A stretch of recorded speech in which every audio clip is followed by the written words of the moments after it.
যারা ট্রেডিং জার্নিতে একেবারেই নতুন এবং চার্টের সম্বন্ধে কোনো অভিজ্ঞতাই নেই, যারা জানেন না যে চার্টের মাধ্যমে ঠিক কী কী শেখা যায় বা কী কী এক্সপিরিয়েন্স গেন করা যায়, তাদের জন্য বিশেষ করে আজকের এই ভিডিও। এই ভিডিওতে আমি আপনাদেরকে টোটাল 10টা পয়েন্টের মাধ্যমে এক্সপ্লেন করে দেবো যে চার্টের মাধ্যমে আপনারা ঠিক কী কী এক্সপিরিয়েন্স গেন করতে পারবেন এবং কী কী শিখতে পারবেন। তো চলুন এই ভিডিওতে আমি আপনাদেরকে অল ডিটেলস এক্সপ্লেন করে দিই। অল ডিটেলস এক্সপ্লেন করার আগে আপনি যদি এই চ্যানেলে নতুন হয়ে থাকেন তো চ্যানেলটিকে সাবস্ক্রাইব করে রাখতে ভুলবেন না। আর ভিডিওটি দেখে যদি একটু হলেও হেল্পফুল বলে মনে হয়ে থাকে তো ভিডিওটিতে একটি লাইক করে দেবেন। আর আমাদের টেলিগ্রাম গ্রুপ আছে যেখানে আমি প্রতিনিয়ত ট্রেডের এন্ট্রি, এসএল, টার্গেট এভরিথিং দিয়ে থাকি। তো আপনি যদি টেলিগ্রামে জয়েন না হয়ে থাকেন আমি ডিসক্রিপশানে লিঙ্ক দিয়ে দেবো, সেখান থেকে জয়েন হয়ে যেতে পারেন। তো ফার্স্ট হচ্ছে ক্যান্ডেলস্টিক কী এবং কেন ব্যবহার করা হয়।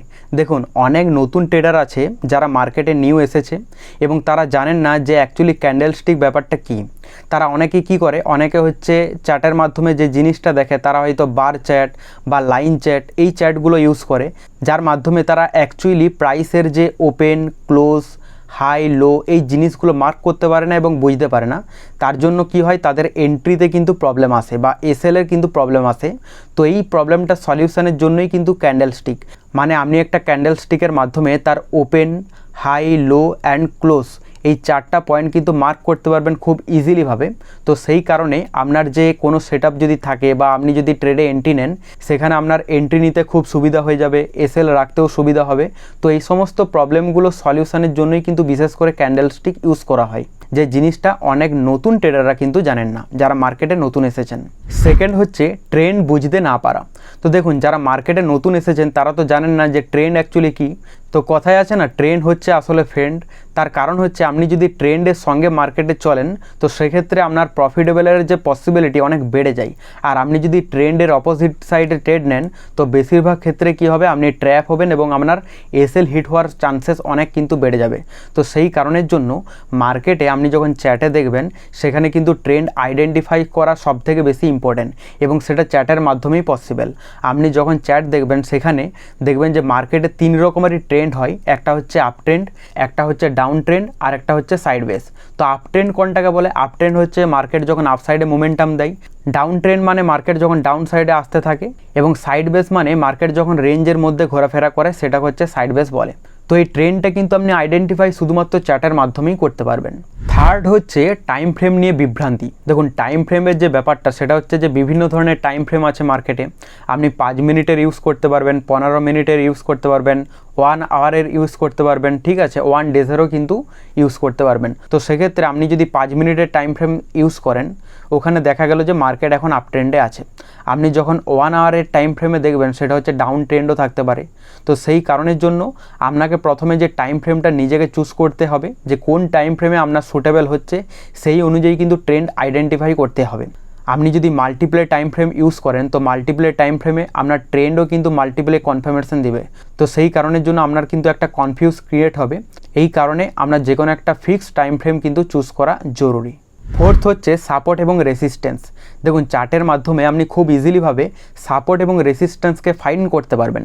কারণ সাপোর্ট থেকে আপনি বুঝতে পারবেন যে মার্কেট এখান থেকে সাপোর্ট নিয়ে আপ সাইডে মোমেন্টাম দেবে না ব্রেক করে ডাউন সাইডে মোমেন্টাম দেবে। রেসিস্ট্যান্সের মাধ্যমে আপনি খুব ইজিলিভাবে আইডেন্টিফাই করতে পারবেন যে রেসিস্ট্যান্সকে ব্রেক করে মার্কেট পরের রেসিস্ট্যান্স পর্যন্ত যেতে পারে না নিচে সাপোর্ট পর্যন্ত আসতে পারে। তো এই সমস্ত জিনিসগুলো প্লাস মোমেন্টামের যে পসিবিলিটি, যে কখন মোমেন্টাম দিতে পারে সেই সময়ের যে প্রেডিকশানগুলো, সেগুলো কিন্তু সাপোর্ট এবং রেসিস্ট্যান্সের মাধ্যমে খুব ইজিলিভাবে কিন্তু আইডেন্টিফাই করা যায় শুধুমাত্র চার্ট দেখে। আপনি যদি চার্টই না দেখেন তাহলে সাপোর্ট রেসিস্ট্যান্স বুঝতে পারবেন না। আর সাপোর্ট রেসিস্ট্যান্সকে যদি ভালোভাবে আইডেন্টিফাই করতে পারেন তাহলে খুব ভালোভাবে বুঝতে পারবেন যে কোথায় মার্কেট থেমে যেতে পারে, কোথায় মার্কেট স্পাইক নিতে পারে। ওকে। ফিফথ হচ্ছে চার্টে ভলিউম দেখা। দেখুন, চার্টের মাধ্যমে আপনি ভলিউম দেখতে পারবেন এবং ভলিউম যে ইন্ডিকেটারটা এটা হচ্ছে খুব একটা ফেমাস ইন্ডিকেটার, কারণ বেশিরভাগ মানুষই কিন্তু এই ইন্ডিকেটারটা জানে এবং এটা ডিফল্ট অবস্থায় ট্রেডিং ভিউতে অটোমেটিক্যালি সেট করা থাকে। আপনি যখনই চার্ট খুলবেন অটোমেটিক দেখবেন ভলিউম অ্যাড করা থাকে।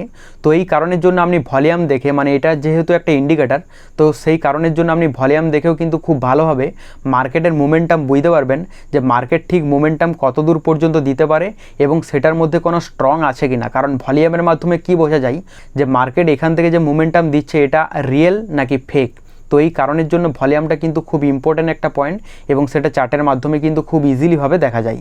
6 পয়েন্ট হচ্ছে গ্যাপ আপ গ্যাপ ডাউন। দেখুন গ্যাপ আপ গ্যাপ ডাউন এটা হচ্ছে আপনি চার্টের মাধ্যমেই দেখতে পাবেন এবং গ্যাপ আপ গ্যাপ ডাউনের মাধ্যমে আপনি এই জিনিসটা প্রেডিক্ট করতে পারবেন। ধরুন আগের দিন গ্যাপ ডাউন হয়েছে এবং আজ হচ্ছে গ্যাপ আপ হয়েছে, তো এই গ্যাপ ডাউন এবং গ্যাপ আপ এই দুটোকে মিলিয়ে আপনি একটা প্রেডিক্ট করতে পারবেন যে আজকের দিন ঠিক কীরকম রিয়েক্ট করতে পারে। তো এই যে ব্যাপারগুলো কিন্তু অ্যাকচুয়ালি চার্টের মাধ্যমেই দেখা যায় এবং খুব সহজে কিন্তু গ্যাপ আপ গ্যাপ ডাউনটা প্রেডিকশন করে আপনি তার বর্তমান যে কারেন্ট যে সিচুয়েশন বা কারেন্ট মার্কেট সেটা কিন্তু প্রেডিক্ট করা খুব সহজ হয়ে যায়। 7 নাম্বার পয়েন্ট হচ্ছে বেসিক কিছু ক্যান্ডেল প্যাটার্ন শেখা। দেখুন মার্কেটে অনেক রকমারি প্যাটার্ন আছে বা অনেক রকমারি ক্যান্ডেল আছে, কিন্তু সেই ক্যান্ডেলের মধ্যে কিছু পপুলার ক্যান্ডেল আছে যে ক্যান্ডেলগুলোর মাধ্যমে আপনি খুব সহজেই কিন্তু আপনি ট্রেডে এন্ট্রি করতে পারবেন এবং প্রফিটের যে পসিবিলিটি বেড়ে যায়।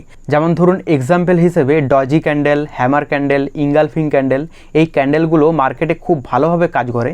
কারণ আপনি দেখবেন যে ডজি যখন তৈরি হয় তখন মার্কেট কিন্তু ভালোভাবে একটা মোমেন্টাম স্টার্ট হয়, বা হ্যামার এবং ইঙ্গালফিং এই ক্যান্ডেলগুলোর মানে হচ্ছে খুব ভালোভাবে মার্কেটে কাজ করে এবং কয়েক বছর ধরে এগুলো কাজ করে আসছে এখনও পর্যন্ত।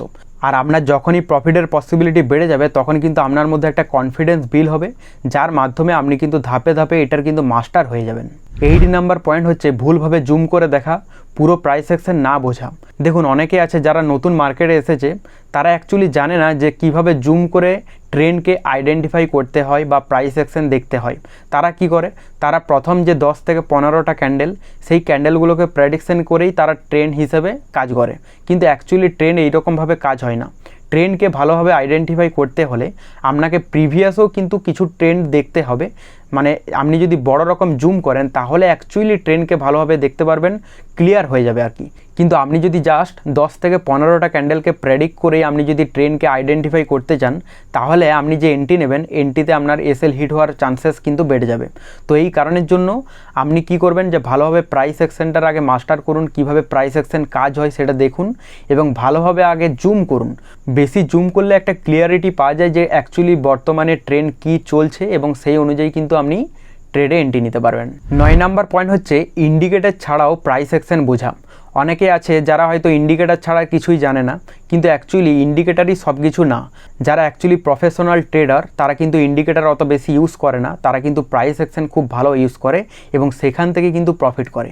তো সেই হিসেবে প্রাইস অ্যাকশন মানে কি, প্রাইস অ্যাকশন অ্যাকচুয়ালি যখন আপ ট্রেন্ডে থাকে সেটা হচ্ছে হায়ার হাই হায়ার লো এই রকমভাবে চলে। মার্কেট প্রথমে একটু আপ সাইডে মোমেন্টাম দিল, দেন একটা পুলব্যাক মতো ডাউন সাইডে মোমেন্টাম দিল, সেটাকে হচ্ছে হায়ার লো বলে। তো সেই হিসাবে higher high higher low, higher high higher low এই হিসাবে কিন্তু মার্কেট যায়। আবার যখন মার্কেট ডাউন ট্রেন্ডে থাকে তখন কিন্তু lower high lower low, lower high lower low এই হিসেবে কিন্তু ডাউন ট্রেন্ডে আসে। তো এই কারণের জন্য আপনাকে প্রাইস অ্যাকশন আগে ভালোভাবে বুঝতে হবে যে মার্কেটে শুধু ইন্ডিকেটারই সব না, ইন্ডিকেটার ছাড়াও প্রাইস অ্যাকশন মার্কেটে খুব ভালো কাজ করে এবং প্রাইস অ্যাকশন যদি ভালোভাবে শিখে যান তাহলে আপনার যে প্রফিটের চান্সেস অনেকাংশে কিন্তু বেড়ে যাবে ইন্ডিকেটারের তুলনায়। ইন্ডিকেটার মানে কি, ইন্ডিকেটার মানে সবসময় আপনাকে ইন্ডিকেট করবে, কিন্তু তা বলে এমনটা না যে ইন্ডিকেটার সবসময় আপনাকে প্রফিটের চান্সেস বাড়িয়ে দেবে। কারণ ইন্ডিকেটার মানে কি, আপনাকে জাস্ট একটা ইন্ডিকেট করছে যে মার্কেট এখান থেকে আপসাইডে মোমেন্টাম দিতে পারে। আর প্রাইস অ্যাকশন মানে কি, পুরো চার্টের যে বিহেভিয়ার সেটা কিন্তু প্রাইস অ্যাকশনের উপরে ডিপেন্ড হয়। তো প্রাইস অ্যাকশন হচ্ছে সবথেকে মেন। ইন্ডিকেটার সবসময় আপনাকে লেট এন্ট্রি দেবে, কিন্তু প্রাইস অ্যাকশন যদি আপনি কাজ করেন প্রাইস অ্যাকশন আপনাকে সবসময় ফাস্ট এন্ট্রি দেবে। এবং শেষ 10 নাম্বার পয়েন্ট হচ্ছে চাইলেই শেখা যায়, জটিল কিন্তু কোনো কিছুই না। দেখুন এখানে ভয় পাওয়ার কিছু নেই। ক্যান্ডেলস্টিক, প্যাটার্ন, ইন্ডিকেটার এই সমস্ত জিনিসগুলো খুব ইজিলিভাবে আপনি 1-2 সপ্তাহের মধ্যেই কিন্তু শিখে যেতে পারবেন। শুধু নিয়মিত আপনার দরকার হচ্ছে এখান থেকে প্র্যাকটিস, এবং প্র্যাকটিসের মাধ্যমে আস্তে আস্তে আপনার কনফিডেন্ট বিল হবে। আপনি কনসিস্টেন্টলি কাজ করতে থাকুন, একদিন না একদিন মাস্টার হয়েই যাবেন। তো আজকের ভিডিও এতটুকুই। ভিডিওটি ভালো লেগে থাকলে একটি লাইক করবেন এবং পরবর্তীতে এইরকমই হেল্পফুল আপডেট পাওয়ার জন্য আমাদের চ্যানেলটিকে সাবস্ক্রাইব করে রাখতে ভুলবেন না। দেখা হচ্ছে পরবর্তী ভিডিওতে, ততক্ষণ ভালো থাকবেন। Bye bye guys.